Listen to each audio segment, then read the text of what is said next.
Stratégie en 4 étapes. Aujourd'hui, on revient sur, ce concept-là. Après la playlist de 3 vidéos, hein, sur les bases, la structure, liquidité et imbalance. Ce sont 3 petites vidéos qui durent 20 minutes. Je m'appelle Christine et bienvenue sur ma chaîne. Dans cette stratégie en 4 étapes, la première étape va être d'identifier, les niveaux clés, les et la liquidité temporelle et ça, on va le faire dans, notre structure. D'où la première vidéo de formation, la structure HTF. Pourquoi je dis HTF? Parce qu'il nous faut plusieurs unités de temps. On a, plusieurs trames possibles. Le M, c'est monthly, sa fractale en plus petite sera la daily. En daily, sa fractale plus petite sera le H1 et en H1, sa fractale en dessous, le M5 et le M5 nous permettra de rentrer en 15 secondes. La deuxième trame possible, c'est l'hebdomadaire, le weekly, avec sa fractale en H4, le H4 avec sa fractale en M15 et le M15 qui nous permet de rentrer en M1. Et une fois que nous avons notre structure HTF, que nous avons identifié nos niveaux clés, ne vous inquiétez pas, on va revenir tout de suite là-dessus, c'est dans la fractale inférieure que nous allons chercher notre modèle de teneur de marché pour voir où se situe le prix et où est la liquidité. Vous savez que le prix fait deux choses, il se déplace vers de la liquidité externe et il retrace vers de la liquidité interne qui, là, nous, chez nous, dans notre stratégie, la liquidité interne est sous la forme d'une imbalance dans notre unité de temps. Donc ce modèle teneur de marché va nous permettre d'identifier le sens du trade et si nous voulons vendre ou acheter. Allons-y, on simplifie. Ici, nous sommes en weekly. Ce qu'on peut remarquer, c'est qu'on a des hauts de plus en plus hauts et des bas de plus en plus hauts. Nous sommes en tendance haussière. On a pris une liquidité par en bas et on a BOS à chaque fois. Donc chaque fois qu'on a un BOS, par exemple ici, on va créer, quand on casse ce haut, on crée un bas qui est là. Vous voyez? Donc chaque fois qu'on a ce phénomène-là, on confirme la tendance haussière jusqu'à ce qu'on ait un choc, jusqu'à ce qu'on ait cassé ce dernier lot. Ce qui se passe ici, quand on casse ce haut, on crée ce bas et là on a une bougie qui clôture en dessous. Donc c'est des plus hauts historiques, hein, à ce moment-là. Nous sommes au mois de février 2022. Ce que je veux vous montrer, c'est que quand on a ce momentum-là, avec cette clôture en dessous, on peut regarder la prochaine liquidité, la liquidité suivante. C'est-à-dire que quand on casse ce haut, on crée ce bas. Ça va être notre vision des choses. Néanmoins, on ne regarde pas des mois en arrière, puisque chaque bougie est une bougie hebdomadaire. Ce qui va nous intéresser, c'est ce qui s'est passé immédiatement. Et c'est là qu'on va chercher, première étape, nos niveaux clés. Donc nous avons notre structure, on a compris notre structure. Maintenant, quels sont ces niveaux clés? Ces niveaux clés, ça va être de la liquidité externe ici. On est dans cette trend, à ce moment précis-là, on est dans cette trend-là. Mais on a créé une liquidité externe. Cette liquidité a engendré une impulsion, un transfert qui a généré des imbalances. La première imbalance est ici et la deuxième imbalance, plus proche de nous, est là. Donc, la première fois qu'on casse un lot interne, c'est ici avec cette impulsion. On a des yeux sur cette liquidité.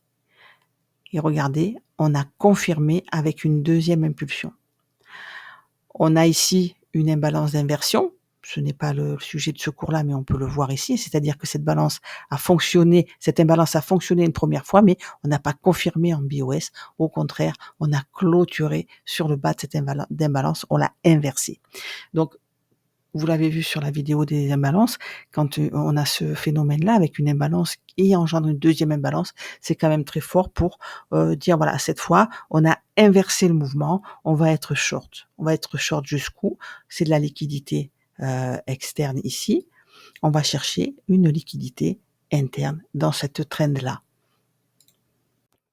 Donc dans notre trend actuel baissière ici, nous sommes passés de l'autre côté, hein, là on était au côté acheteur, là nous sommes du côté vendeur. La liquidité interne et externe est un peu différente, c'est-à-dire qu'ici on a créé une liquidité en montant externe et on va chercher un POI haussier interne sur des niveaux de liquidité pour avoir un reversal. Pourquoi? Parce que nous sommes en tendance haussière et que jusqu'à preuve du contraire, nous sommes en retracement. Pourquoi j'ai noté ces 2 liquidités ici? Parce qu'on voit bien que ce sont les 2 retracements les plus grands de la trend. On a déjà clôturé sous ce plus bas. On a ce grand retracement ici qui a créé une liquidité. Donc c'est de la liquidité interne puisque on a créé des plus hauts au-dessus. Donc en retracement de cette trend-là baissière, on va chercher de liquidité interne, celui-ci ou celui-ci. Pourquoi? Parce que et on surveille évidemment, on veut atteindre notre discount, hein, à ce moment-là, puisque on a ce choc baissier. Ce choc baissier, il y a une raison à ça. Donc c'est pour aller chercher une liquidité et le plus souvent repasser en discount pour acheter moins cher et avoir du carburant pour continuer la hausse. Et d'un autre côté, dans notre trend ici actuel, chaque fois qu'on crée un lower low, un plus bas, pardon, on crée une liquidité externe. Donc vous voyez, il faut bien différencier les 2 choses et on remonte chercher une liquidité interne pour rejoindre dans un premier temps la liquidité qu'on vient de créer. Ce qu'on veut, c'est la casser, s'appuyer dessus, remonter, prendre une liquidité interne dans notre trend là et aller chercher la liquidité suivante.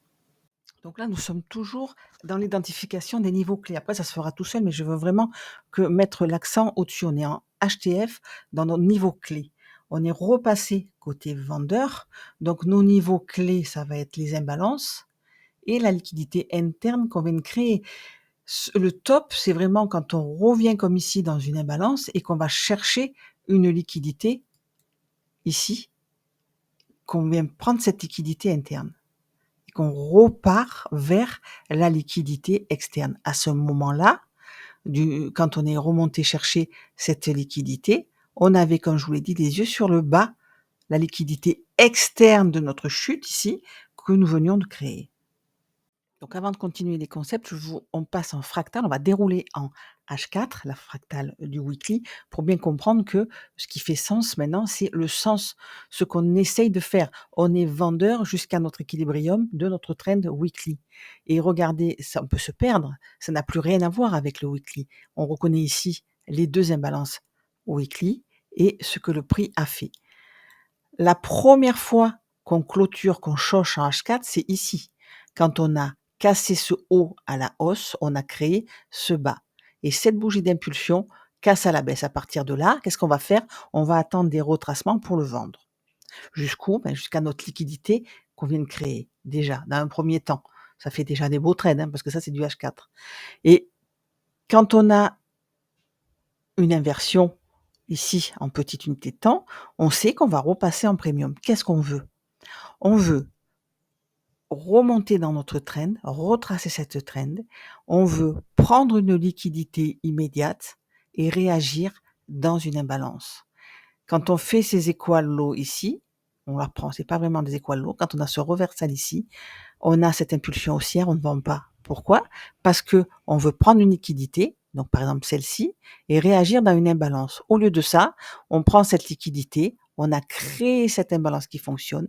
Donc c'est une turtle swap. Là, quand on peut l'acheter quand on revient dans cette imbalance, on a les yeux sur cette liquidité ici. Et regardez ce que fait le prix. On n'a pas ici de reversal baissier, on n'a aucune raison de vendre, sauf quand on prend cette liquidité interne ici, sous la forme du haut de cette petite imbalance, on prend une liquidité et on réagit dans l'imbalance. Quand on a ce reversal baissier, prise de liquidité immédiate et choche, on est au bon endroit pour vendre. Encore une fois, on en revient à notre weekly que nous avions au début. Donc, on a créé cette imbalance. En H4, on voit bien l'impulsion qui laisse aussi une imbalance H4. Et on a créé ce lot. Eh bien, quand le prix va avoir cette impulsion haussière et chaque fois qu'on va dépasser un haut ici, on veut une schématique et pour reviser au minimum ce lot ici et évidemment notre équilibrium ici, beaucoup plus bas. Donc le sens est baissier pour le moment. Et quand on n'est pas étonné, on n'est pas surpris que jusqu'au moment où nous aurons atteint l'équilibrium au moins, ou une liquidité, celle-ci, ou celle-ci, les reversals sur ces niveaux-là vont avoir beaucoup de puissance parce que nous serons au bon endroit. Mais jusque-là, nous sommes baissiers. Donc ces retracements, chaque fois qu'on a des impulsions haussières, il est trop tôt. Il est trop tôt pour vendre. Parce qu'une impulsion haussière est créée par les grandes mains. Ils vont quelque part. On ne fait pas une impulsion haussière par hasard. Donc on a créé, quand on a eu cette impulsion ici, on est venu chercher ce retracement ici, dans cette trend-là, on est venu chercher une liquidité externe créée, mais externe pour ce retracement, pas pour celui-là. Il nous faut une inversion M5, il nous faut un choche M5 pour confirmer qu'on vende. Et ça, on doit l'avoir sur un POI baissier. Donc on vient chercher cet order block. Moi, je travaille que avec les imbalances. J'ai simplifié. Je viens chercher ce petit inducement ici. Bon, ben là, je vais pas acheter. Je n'ai pas de confirmation. Pour moi, on va chercher ce haut ici à ce moment-là. Sauf impulsion baissière qui nous laisse une imbalance et qui ferme à la baisse cette impulsion, là, à la hausse. À ce moment-là, j'ai ma confirmation, pas avant. Donc, si je short ici, je mets mon stop au-dessus. Le cours fait ce qu'il a à faire. Regardez comme il remonte. Il nous laisse toujours une deuxième chance. Il ne faut pas avoir peur que le prix parte sans nous. D'accord? Cette impulsion ici, haussière, nous amène en premium et on a encore une trend baissière. À ce moment-là, on le sait, à ce moment-là, on a les yeux sur ce lot ici.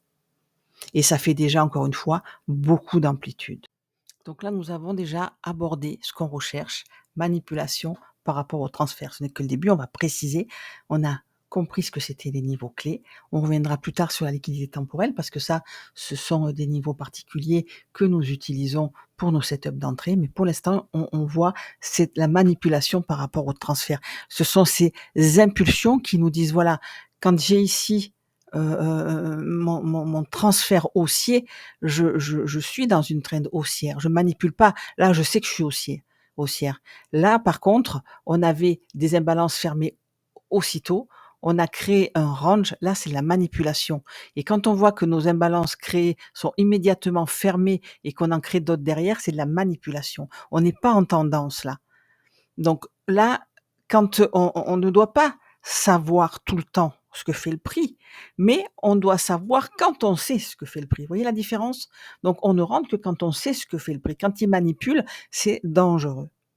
Donc une fois qu'on a notre reversal ici, on se dit attention, cette impulsion, ce transfert haussier est sans doute fini parce qu'on a été chercher des niveaux intéressants. On a notre imbalance baissière ici. En H4, elle est fermée, mais en weekly, vous avez vu qu'elle n'était pas fermée. Et on a notre impulsion baissière. On fait des hauts de plus en plus bas et des bas de plus en plus bas. La tendance baissière a repris. Donc chaque fois qu'on a un retracement comme ça qui nous prend un plus haut immédiat avec une réaction dans une imbalance qui est ici en face, quand on a une impulsion baissière qui nous laisse une imbalance, c'est toujours un short jusqu'à la liquidité que nous avons créée. À ce moment-là, on a nos deux niveaux sont en dessous, hein, on est encore baissier, mais regardez, regardez toute cette remontada qu'on a là, qui ne remet pas en cause le biais baissier H4 weekly. Pourquoi? Parce que cette imbalance ici nous dit que ce haut doit être sauf, c'est-à-dire qu'on doit le prendre par une mèche, mais on ne doit pas clôturer au-dessus.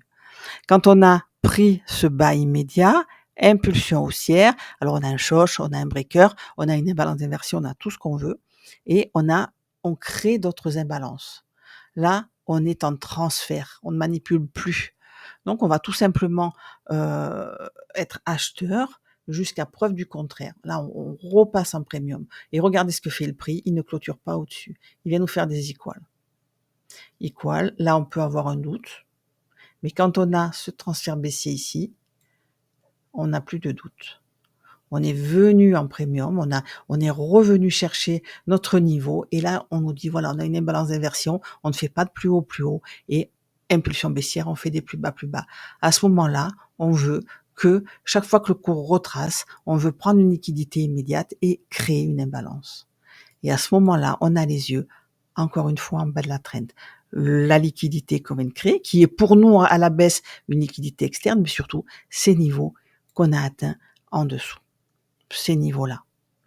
Impulsion baissière, c'est pas parce qu'on est sur le niveau qu'on va l'acheter, il va nous falloir une confirmation.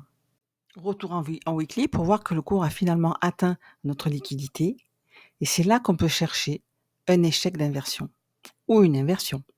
Un échec d'inversion, si on continue plus bas, nous, en l'occurrence, ce qu'on veut, c'est continuer la hausse. Donc, on cherche une inversion. Mais le titre échec d'inversion, pour cette étape, évidemment, avant d'avoir un échec, il faut qu'on cherche une inversion et voir si elle se concrétise ou pas. Donc, chaque fois qu'on a une prise de liquidité immédiate ici, avec une impulsion haussière, là, on manipule encore. On est encore dans la manipulation par rapport au transfert. On n'a pas laissé d'imbalance. Par contre, à la baisse ici, on a nos 3 bougies et on a une imbalance qu'on a inversée. Pourquoi elle nous intéresse? Encore une fois, parce qu'on est sur un niveau où on cherche ce reversal. Pour nous, ce qu'on voudrait, c'est continuer la hausse parce que ça fait une grosse amplitude jusqu'à la liquidité externe. Pourquoi je parle maintenant de liquidité externe? Dans ce sens-là, parce que on a un retracement, on est sur un niveau clé et si on a une confirmation de changement de sens, si on quitte le côté vendeur pour passer du côté acheteur, alors à ce moment-là, on peut viser le haut de la traîne. Pourquoi? Parce que vous vous rappelez que depuis très longtemps, nous étions en tendance haussière. Donc les liquidités temporelles, on va les voir tout de suite, mais encore une fois, elles vont nous servir pour rentrer que si vous avez vraiment dans la tête le sens du marché, ce qu'on vient de voir maintenant, les niveaux clés et comment les niveaux clés, la structure nous aide à voir le sens du marché et ce qu'on cherche, la manipulation par rapport au transfert. Encore une fois, quand on prend une liquidité ici, le prix ne clôture pas au-dessus, c'est un premier indice. On ne crée pas d'imbalance haussière, c'est un deuxième indice et on a une impulsion baissière, c'est un troisième indice qui nous dit voilà, là on est en train le prix manipule, on ne confirme pas et le transfert se fait, mais regardez à la baisse, on poursuit la tendance, on n'inverse pas.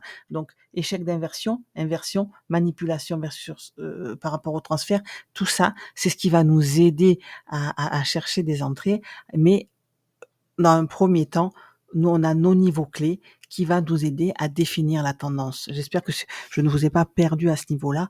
Donc, cette liquidité temporelle, elle va servir à quoi? Mais en petite unité de temps, notre unité d'entrée. Donc, par exemple, si là, je suis en 4 heures, je vais regarder en M15 et soit je rentre en M15, soit je rentre en M1. Moi, je scalpe, donc ça va être du M1. Mais par rapport à notre analyse, on peut même rentrer en H4 par rapport à l'analyse weekly. Il faut vraiment se mettre ça dans la tête. On veut, nous, quand on rentre en petite unité de temps, balayer une liquidité temporelle. Donc ça va nous aider vraiment pour le setup d'entrée. C'est vraiment la dernière chose qu'on va se servir dans notre journée de trading. Il est évident que si vous tradez en H4, vous n'avez pas besoin de ces horaires-là, puisque c'est des horaires qui vont être journaliers, la plupart. Donc on a les hauts, la liquidité basée sur le temps, évidemment, on a les hauts et bas des mois, des semaines, des jours et des sessions. On peut aussi aller plus loin avec les hauts et bas trimestriels, mais on n'en est pas là. Et c'est là-dessus qu'on a les reversals, ils sont susceptibles de se produire, d'accord? Donc on a aussi les heures de session, donc Asie, Londres et New York. On a aussi les prix du lundi à 10 heures pour le DAX et du lundi à 18 heures heure de New York pour les US. Ce prix du lundi à 10 heures heure de Paris et 18 heures heure sur le DAX pour les indices US va rester toute notre semaine sur le graphe. Il fera office de liquidité temporelle. Et évidemment, nous avons notre prix d'ouverture de minuit. Ça, on va le voir tout de suite. Donc, la journée interne se présente comme ça, avec en rose l'Asian, London et en vert New York le matin. Nous sommes ici sur le Nasdaq, donc on va travailler précisément dans cette kill zone ici. Sur nos graphiques, on a le plus haut et le plus bas de la veille. On note les plus hauts et les plus bas des sessions, le prix de minuit et le prix de 7h30 heure de New York. Pourquoi? Parce que ce sont des niveaux de liquidité temporelle et pendant nos kill zones, ce qu'on veut, c'est qu'on balaye ces liquidités avant de rentrer. Pourquoi? Parce qu'il nous arrive de travailler à contre-tendance. et ça va nous aider à trouver le sens temporaire. Là, a priori, on n'a même pas besoin d'avoir un sens. On a notre trend avec ce haut et ce bas. Quand on prend cette liquidité, on crée, cette liquidité ici, on vient la chercher. Donc quand on veut rentrer, et là, c'est une aparté par rapport au scalping, au day trading. On va revenir après sur la globalité de la stratégie. Mais je ne veux pas que cette liquidité temporelle vous perde. C'est pour ça que j'ai insisté lourdement sur le sens du courant, le sens du marché. Et ça, on peut le trouver en HTF avec notre structure de marché. Donc, quand on vient chercher cette liquidité ici et qu'on a une impulsion haussière, donc là, c'est du 15 minutes, on a, regardez ici, une jolie confirmation. Donc, quand on est ici, qu'on revient chercher cette liquidité, on a les yeux en haut de cette liquidité-là. Pourquoi? Parce que c'est du M15, parce que c'est notre session. Ah, quand on scalpe, attention, en fin de session de Killzone, on doit avoir notre aide sécurisée et pris des partiels. Si vous scalpez sans prendre de ce partiel, c'est du suicide. Hein, parce qu'on n'a très souvent pas la bonne entrée puisqu'on rentre en petite unité de temps. Donc on a vu nos niveaux clés avec la structure qui nous permet de définir le sens. On vient de voir la liquidité temporelle et pendant ces explications de cette chute ici, on a vu les transferts par rapport à la manipulation. On est à l'échec d'inversion parce qu'on est en discount, on veut une inversion, non, mais évidemment, on va identifier les échecs pour pas se planter trop. Rien n'est à 100%, hein, donc on va prendre des stops, c'est obligé. Par exemple, ici, on peut rater la première entrée et la prendre une fois qu'on a créé cette imbalance. Donc, il faut être ouvert d'esprit et avoir surtout confiance dans notre analyse. C'est pas parce qu'on rate une entrée ou parce qu'on prend un stop que ça remet tout en cause. Et c'est ça qui va faire la différence et qui va vous enlever du stress. C'est la confiance dans votre stratégie et dans ce que vous voyez, surtout dans votre analyse. On a l'idée, on a l'analyse. Maintenant, pour rentrer, une fois qu'on a le sens, qu'on sait ce qu'on cherche, on peut être serein et chercher ici bon notre inversion. Donc notre inversion, encore une fois, elle serait au bon endroit. Prise de liquidité ici, immédiate. Prise de liquidité ancienne, structure. Impulsion haussière. Donc celle-ci ne nous laisse pas d'imbalance. En weekly, encore une fois, on est en manipulation. Par contre, à la clôture de cette bougie weekly, on a créé une imbalance. Donc ça nous plaît quand même parce que on a pris une liquidité immédiate. On a cette petite, ce breaker ici, ça c'est encore autre chose, c'est un marqueur un de nos concepts, mais on n'est pas là pour ça aujourd'hui. Et on voit qu'on a des hauts de plus en plus hauts ici qui nous font cette manipulation. On vient rechercher une liquidité, impulsion baissière. Cette imbalance est fermée tout de suite puisque cette bougie clôture en haut de l'imbalance et elle laisse une imbalance haussière. Donc on a beaucoup de confluence, on se dit c'est peut-être la bonne entrée. Si on entre là, c'est peut-être pas mal. On va viser dans un premier temps le haut de la liquidité et on peut laisser courir des partiels jusqu'à ce niveau-là. Donc à ce moment-là, on inverse en weekly notre imbalance et un reversal avec une imbalance qui crée une deuxième imbalance, c'est vraiment une confirmation. Donc on va chercher à voir si on peut avoir une entrée pour aller viser ce haut ici. On va passer en petite unité de temps pour voir ce que le cours nous propose. Les bougies suivantes, ici c'est la weekly d'après, donc on crée bien cette imbalance haussière. On a ce retracement, on vient chercher notre cours et on crée une deuxième imbalance ici. Donc à ce moment-là, on sait que on est au bon endroit. On sait qu'on peut aller chercher le haut de la session. Notre échec d'inversion n'a pas eu lieu. On a confirmé l'inversion, au contraire. Donc on va comme ça, étape par étape, aller chercher la liquidité en face. On est passé du côté acheteur et c'est ce qu'on va faire. On est devenu acheteur comme le marché. Dans H4, ça nous donne ça comme profil et on va voir si notre liquidité temporelle nous sert évidemment. On sait qu'on veut rentrer pendant une kill zone. Donc à ce moment-là, ici, quand on a créé cette inversion d'imbalance et qu'on a créé les autres imbalances au-dessus, on sait que ce retracement-là a un seul et unique but, c'est de nous ramener en discount de la trend créée et ce qu'on veut voir évidemment, si cette imbalance tient. Et regardez, on n'a même aucune bougie H4 qui clôture en dessous. On va voir maintenant la dernière partie de notre stratégie, le placement du stop loss. Donc nous sommes sur, New York. Pourquoi? Parce que c'est le Nasdaq, donc on préfère trader à cette heure-là. On prend London High qui lui-même a pris Asian Low et High, ici les 2. On a cette impulsion haussière avec cette imbalance. À partir de là, on se dit: «Voilà, il n'est pas encore l'heure de trader, on n'a pas notre kill zone». Le cours retrace, il va chercher ici, on n'a pas d'imbalance, le cours manipule, hein, on vient juste fermer l'imbalance haussière, donc passer en discount, OK, mais pour s'appuyer où? On n'a que notre liquidité temporelle. Donc on a déjà pris ici, on a une petite réaction sur, le 7h30, mais vous voyez qu'on n'a pas laissé d'imbalance. Le cours manipule. Ici, cette liquidité vient chercher les 2 open, vient chercher cette liquidité immédiate et là, on a une impulsion haussière. Jusque-là, si on n'est pas rentré, ce n'est pas bien grave, on n'a pas de confirmation. Donc là, je parle d'une entrée à M15, imaginez que c'est du M1, c'est pareil. Cette impulsion ici nous donne, elle, une entrée. Pourquoi? Parce qu'on a un setup, on est en tendance, on a créé des imbalances, on est des plus hauts, de plus en plus hauts, des plus bas, de plus en plus bas, on a notre confirmation. On ne manipule plus là. Là, on ne rigole plus. On est haussier. Et si on rentre, donc on crée cette imbalance, on se dit: «Voilà, j'ai peur de rater l'entrée, on est déjà très haut, machin, je veux rentrer à ce niveau-là. Où vais-je placer mon stop?» Donc je rentre en clôture de bougie, c'est pas ce que moi je fais, mais c'est ce qui est possible de faire. On va chercher 2 niveaux clés dans notre unité de temps en dessous de nous. Niveau clé, on a cette imbalance ici et on a cet order block, ce breaker block là. Donc on peut mettre le stop sous la bougie qui a créé l'imbalance. Maintenant, si on veut pas prendre en compte cette imbalance, ce breaker ici, on va prendre en compte cette imbalance haussière qui est le premier niveau clé et cette liquidité interne ici qui est le deuxième niveau clé. Donc évidemment, à ce moment-là, ça fait beaucoup de points, mais c'est du M15 encore une fois, et on va chercher notre ratio d'au moins 2. Je préfère 3 sur ce setup. Donc 3, ça nous mène ici.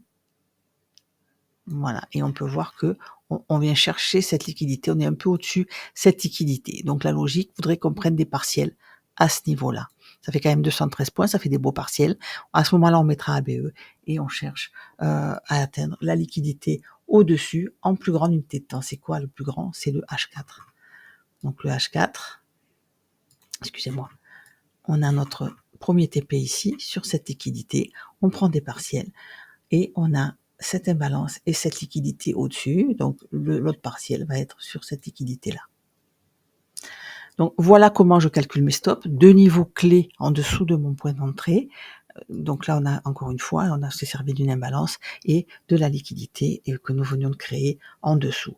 On rentre ici, on n'a pas besoin de mettre son stop tout en bas. Donc voilà pour cette deuxième vidéo sur notre stratégie en 4 étapes, mais chaque étape, encore une fois, cette stratégie ne vous sert que si vous comprenez la structure et les niveaux clés HTF qui vous aident à définir le sens du courant, le niveau acheteur ou le niveau vendeur. On est vendeur jusqu'où? Pourquoi? Quand le prix prend une liquidité, s'il a une impulsion haussière, par exemple ici, pourquoi? Jusqu'où va-t-il aller? On est sur le bon endroit? Quels sont nos points possibles de target? Et si on ne voit pas, c'est qu'il n'y a rien pour nous. On ne doit pas savoir tout le temps ce que fait chaque bougie. On doit juste savoir quand on ne sait pas ce que fait le prix. Et là, on attend. Et ça va vous aider à cultiver la patience. Donc, je vous rappelle qu'on a le Discord ouvert à tous, où je réponds à vos questions. Il y a pas mal de contenu. J'ai la chaîne aussi Patreon, où je mets mon plan du jour tous les jours. J'essaye de le mettre tôt avant l'open. C'est pas toujours évident, hein, parce que j'ai mon travail aussi de trader, puisque je vis de ça depuis 2019 et je partage avec vous ce qui a fonctionné, ce qui fonctionne pour moi. Je vous remercie de m'avoir écouté. Je vous dis à très bientôt.